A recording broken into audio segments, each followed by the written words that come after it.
Good morning, good afternoon. Thank you so much for having me. My name is Scout Basset, and it's an absolute pleasure and joy to be here. I'm just so honored.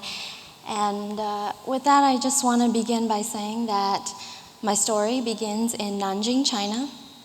When I was less than a year old, I was involved in a fire that took place there, and I lost my right leg. And shortly after that happened, I was abandoned on the street and later found at a year and a half old.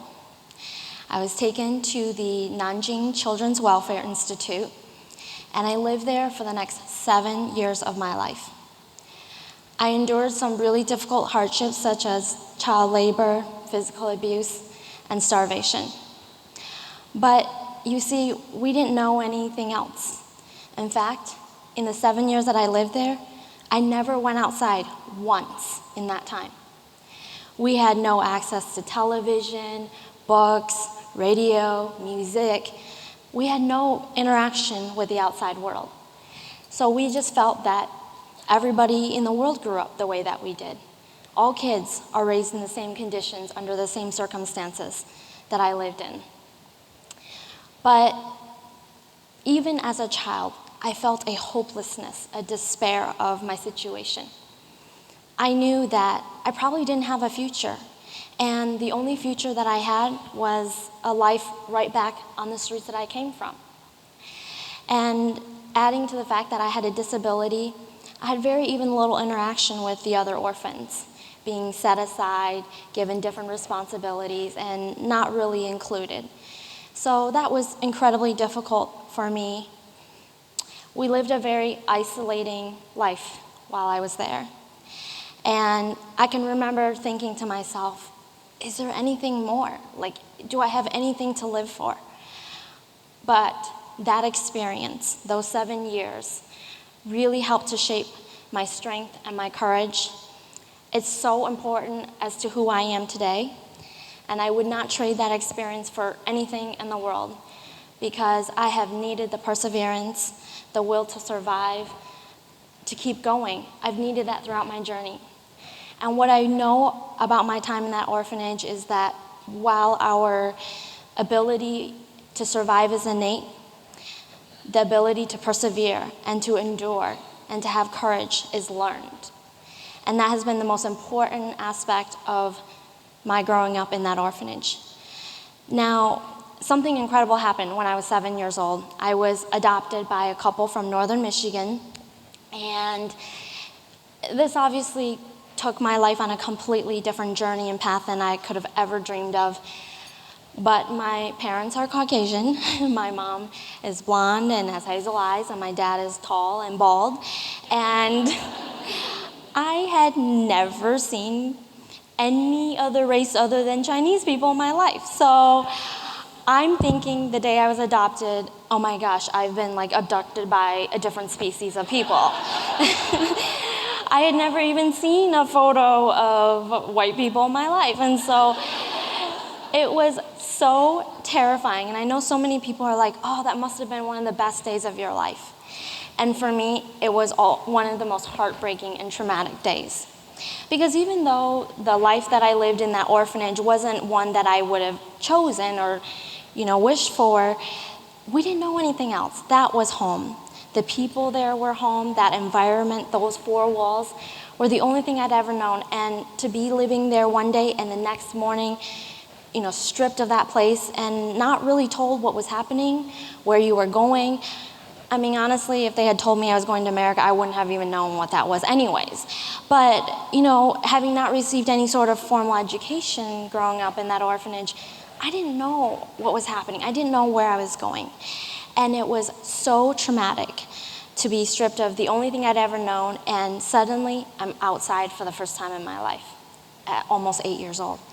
And I'm looking at things that I've never seen before. I'm getting on a plane, a train, cars, and it was just terrifying. And I arrived here in America at almost 8 years old, and I weighed 22 pounds. And I didn't speak a word of English.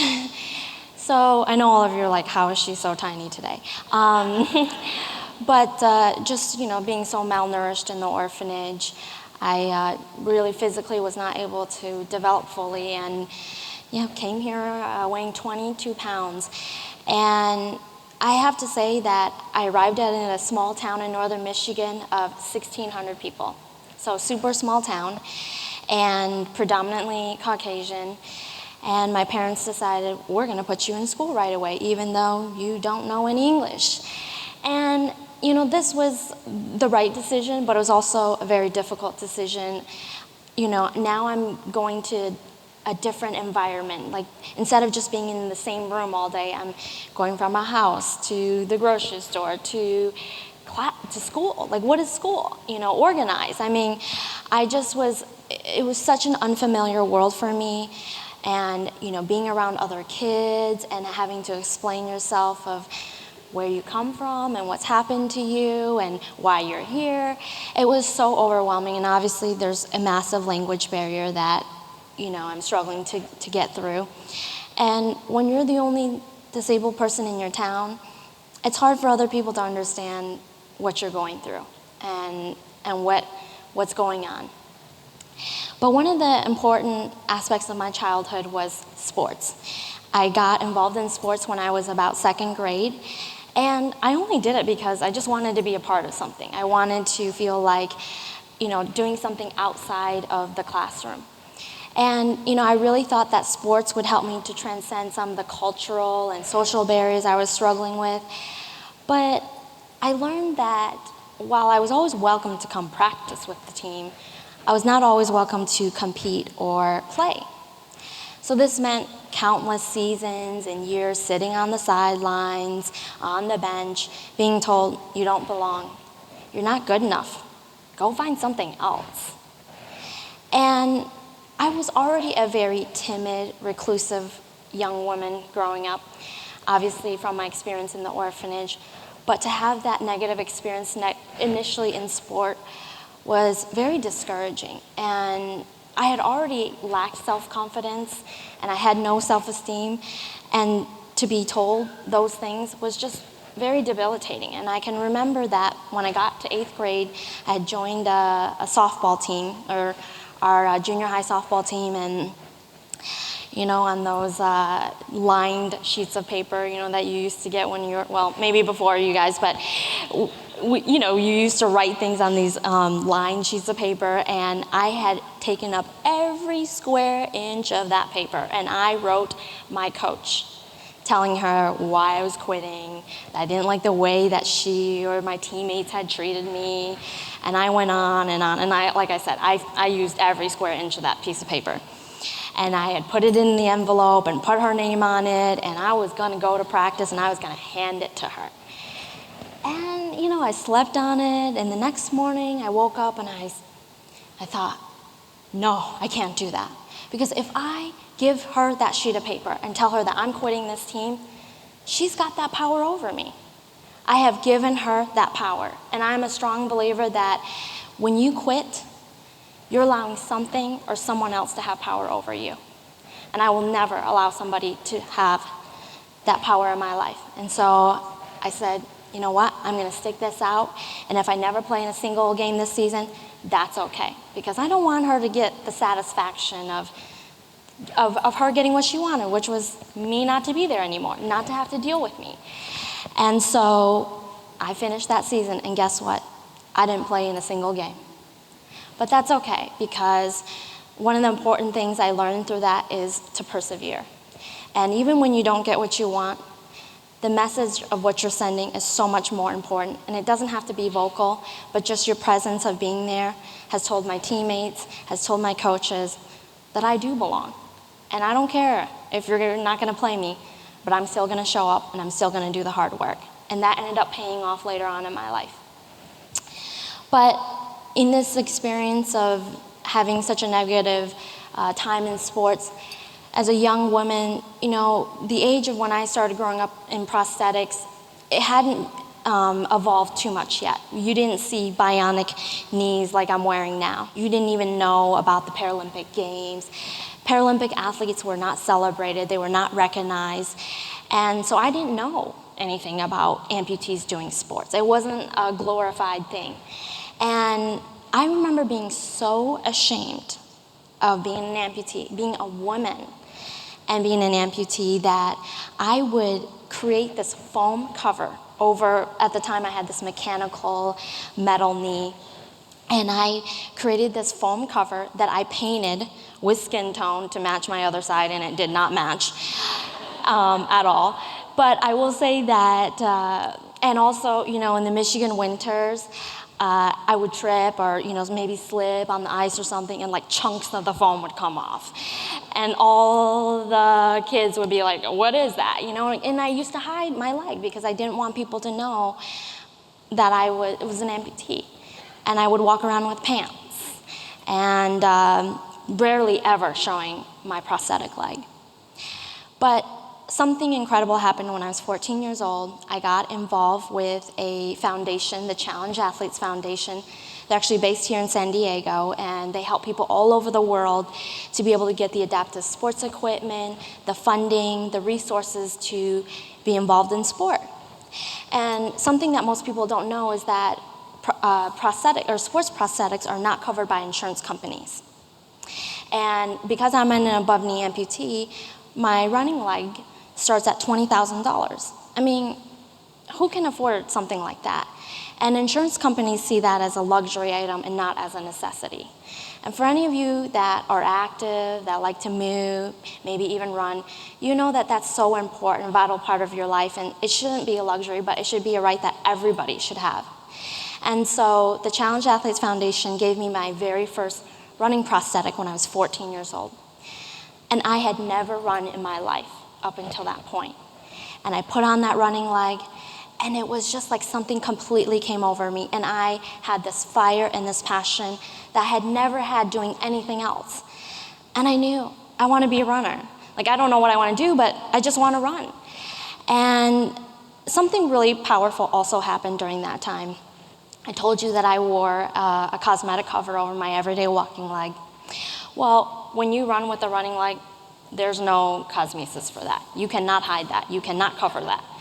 And the incredible part about being involved in sport of running is that it gave me a self-confidence and a belief in myself that I'd been lacking my whole life.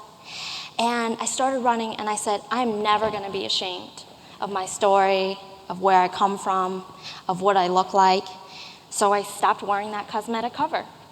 I took it off, and I have never had a cosmetic cover to this day since that moment.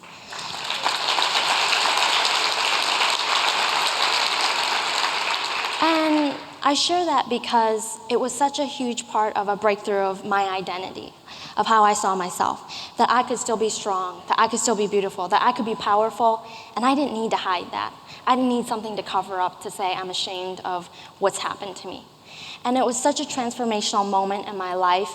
And from that, like I said, I didn't know about Paralympics growing up, but I developed the self-confidence, the success that I was getting in running, of being out there, gave me the confidence, the work ethic, the determination to apply myself in my studies. I was not a particularly good student growing up, to be honest. I flunked 4th and 5th grade. I do not know how they even let me go on. I think they said, we're not having this girl any longer. She just needs to keep moving. But I got to high school, and I started running, and I started to see that I had a future that I didn't know what it looked like, but I wanted something more. I wanted to strive for more. And I got to high school, and my counselor had told me, Scout, have you ever thought about going to college? I was like, college? What is that? Like, I really didn't know. My parents, my dad did not go to college, and my mom did, but she she was a stay-at-home mom, and so, having a career and going to school was not something that my parents had really pushed me to do. And she told me about college, and, well, you might be able to earn yourself a scholarship if you start applying yourself. And I thought, okay, like, that's it. And mind you, I grew up in a town of 1,600 people, and I thought, college could be my way out. I could get out of this small town, and I'm going to work towards that. Small town, northern Michigan, where winters are 6 months long. And so I started applying myself, and guess what? A girl who grew up as an orphan in China, never thought that she would have a future, ended up earning herself a full ride scholarship to UCLA.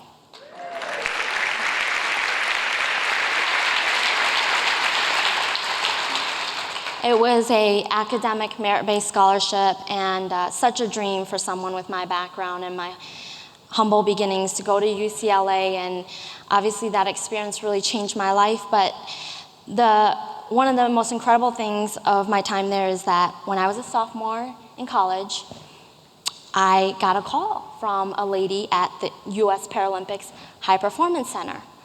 And I didn't know what Paralympics was at this time. I had not seen it on TV, and I didn't even really know of other amputee athletes. And she had contacted me and said, would you be interested in trying out for track and field? And I was like, track and field, what is that? I mean, I grew up in a town and at a school where we didn't have cross country, we didn't have track. I just ran for fun, and I had worked myself up to running marathons and half marathons at that time in college, but I was not a sprinter. I didn't know what track was, and she had said, well, I'm gonna bring you to Chula Vista, the Olympic Training Center, and I want you to, come experience this, and if you never wanna do track again in your life, I'll never bother you. And I said, okay, I'll come out. And I came out and I ran, and it was that feeling that I had all over again when I was 14 years old. And she had told me about the Paralympics. And for those of you that don't know, the Paralympics is the equivalent of the Olympics, but it happens 2 weeks after the Olympics. It's at the same venues. You stay at the Olympic Village, which becomes the Paralympic Village when the Paralympics happens. And she told me that it was the pinnacle of sport for people with disabilities. It's the Super Bowl. And I said, that's what I want to do. Like, I want to be the very best. I want to compete with the very best. And I want to prove that I belong. And so I committed myself to training for the London 2012 Games. And something really tragic happened at those trials leading up to those games. So you have to compete at the trials, Paralympic trials, just like you got to go to Olympic trials. We have our own version, and that's where you got to qualify. And I got there, my very first major competition in Paralympics, and I came in dead last in all my events. At the time I ran the 100 and 200, and I came in dead last. And it wasn't like, oh, you barely came in last. Like, there was a sizable difference. And I remember being just humiliated and embarrassed. Here I had, trained for a few years leading up to these games, very hopeful, but also very new. Like, I had no idea how good and incredible and strong these athletes were, that they were as good as able-bodied people. And I was so devastated leaving those trials, just heartbroken. Like, here I had this dream and it didn't happen. And I didn't really think that I would continue after that. I thought I would just finish college, get a job, and Paralympics done.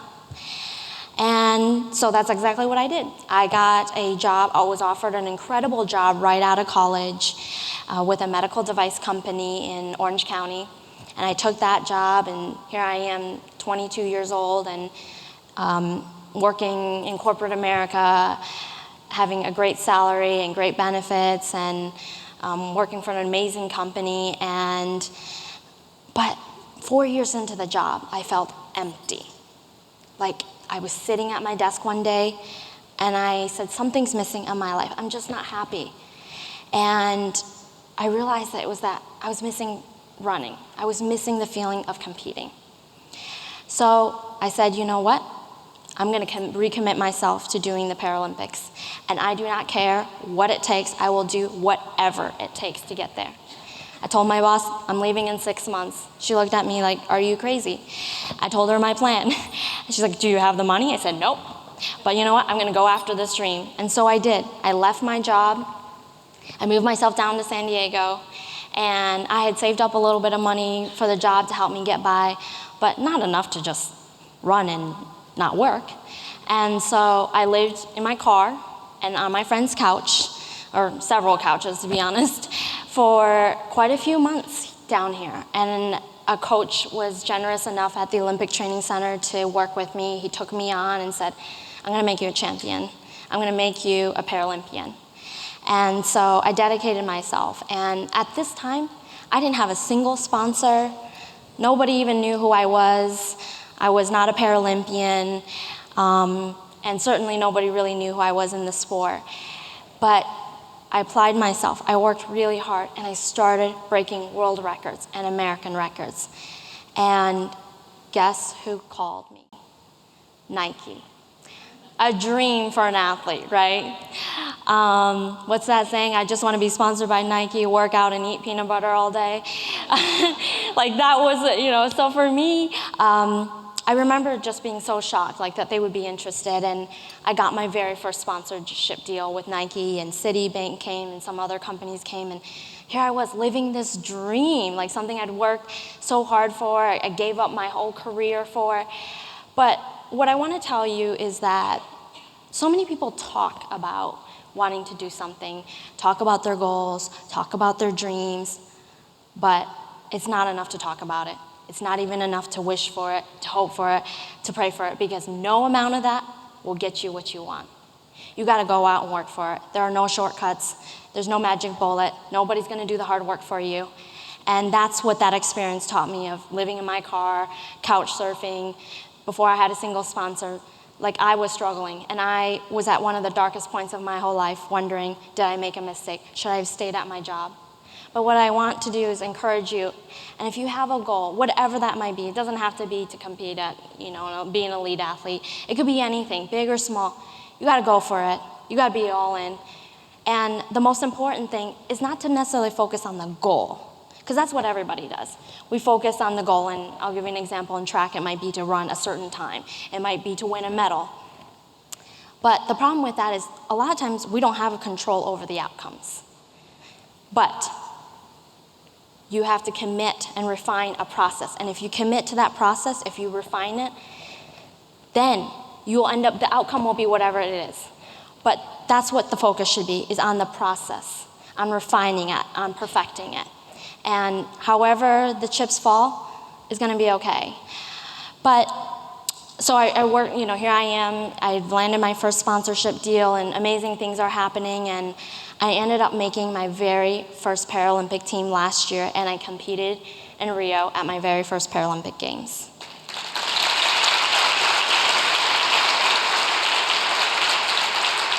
But that never would have happened had I not made the decision to quit my job and follow my dream and train 6 days a week, 5 to 7 hours a day. And, it really showed me that you really have to be so dedicated, so committed to something to make something happen. And, I went to Rio and I finished a disappointing 5th place. And I was devastated. I mean, nobody trains to finish 5th place, I can tell you that. I would, I didn't really know where to go from after that experience of finishing a disappointing 5th. But what I will say is that I had to look back on the whole journey, and it's important to take time in your life to do that. 4 years ago, I finished dead last in the U.S. I wasn't even close to making my own national team. 4 years later, to finish 5th in the world, that's not too bad. And from there, I've gotten the motivation to see that progress that I've made in 4 years. I'm thinking to myself, gosh, what can another 4 years get me in Tokyo 2020? So I'm super excited about that, working towards that. I wanted to tell you about an experience that happened. So I've just come off the Paralympic Games, finishing a disappointing 5th place. And it's so incredible how life works, how God works. I come off the disappointment of the Paralympics, and I knew that I had committed to an upcoming trip to China with Nike. And one of my passions and my life dreams is to bring sport to young women, young girls, where sports isn't accessible or not highly encouraged. It's not cool for a girl to do sports. And Nike had presented me with an opportunity to bring running clinics to China for elementary school girls. And I said, oh my gosh, I'm on it. Like, sign me up, I'll do it. And I asked them for another favor. I said, I want to go back to the orphanage that I grew up in because I haven't been back since the day I left. And this orphanage is not, I mean, you just can't walk up to this door and be like, I lived here 20 years ago, like I want to come visit. And in fact, now when you adopt children, shortly after I was adopted, they closed all the government orphanages for visitors, including parents. So, you know, these parents would adopt these kids and not see the conditions or where the children grew up in. China didn't want outsiders to be able to see that. And so it's very difficult to get into the orphanages, but Nike being Nike did make it happen. And, you know, I've waited my whole life to wonder if I'd be ready for that experience, to face going back. And I was so anxious. I don't think anything can prepare you for something like that. And, you know, obviously I had some very traumatic memories. It was a very heartbreaking time that I lived there. But I said, I'm just going to make the most of this experience, and whatever it's going to be, it's going to be. But I said, no matter what, I'm going to go there, and I'm going to have the mindset that I will love the people there, that place, that I will give my light, my love, my encouragement, and my hope. And that's all I want to do. And so we spent a whole day there and seeing these kids, over 90% of them who have a physical disability. It was just so life-changing and so powerful and so healing for me to go there and to see that and to share that hope with these kids. And it's hard because with them having a disability in a country that doesn't even look at people with disabilities as real people or that you even exist, it's hard to see that all these kids are going to make it out. And I know that not all of them are going to have a future like I did. But to tell them, you have worth, you have value, you are loved, was such a healing experience for me. And I share that story because I want to say that, you know, we all face struggles and trials, and I think all of us have some sort of pain in our life, maybe something that's happened in your past, and it's hard to face the people, the situation, the places that might have broken you. But if you're willing to dig deep within, if you're willing to find the strength and the courage to face those situations, I can tell you that the healing, where you are going to come from the other side of that is so incredible. And I needed that experience to be able to move forward in my life, to be able to give more, to love more. And that's what I want to encourage you to do. Don't fight it. Don't resist it. Don't run away from it. Face it head on, because the power, the strength that you're going to gain from doing that is going to be so incredible. And with that, I want to just conclude by saying that I count everything that's happened in my life a blessing, even the most horrifying and difficult moments, the journey that I've walked, the courage and strength I've gained, the healing and growth I've experienced in my life, and more importantly, the compassion and love that I have to serve others has been the greatest rewards of this life. As I work towards the World Championships this year and 2020 in Tokyo, I'm reminded each day that all of us has the power to create, to grow, to overcome, to achieve the impossible and seemingly improbable. No one is you. No one has your strength, your courage, your willpower, your determination, your heart. And that is your power. Thank you so much.